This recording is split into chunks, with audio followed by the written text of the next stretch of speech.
get ready. Pati ng chicken, lechon manok. Ayan, lechon manok. Yung ating lechon manok, nilagyan ko siya ng green chili, and then spring onions. Okay.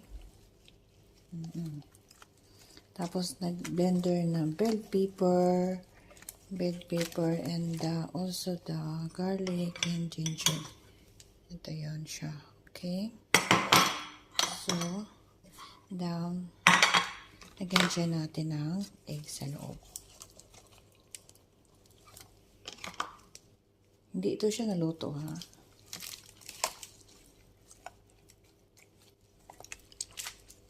Okay.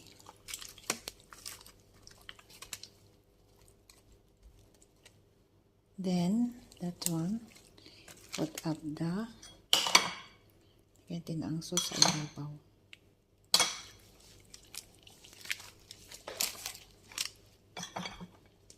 Blender the sauce, bell pepper, garlic, and ginger.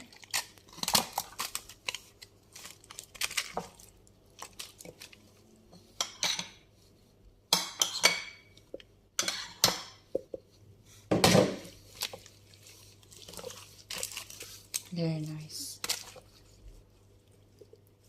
See? Very nice.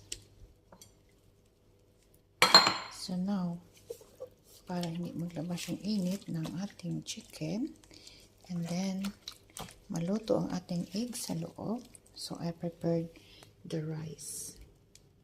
Put the rice in here.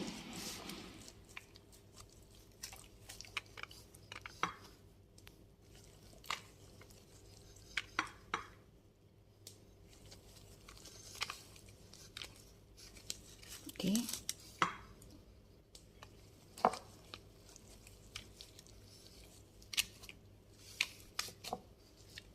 Get ready.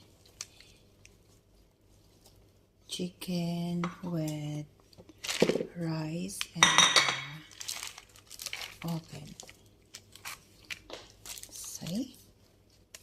Very nice.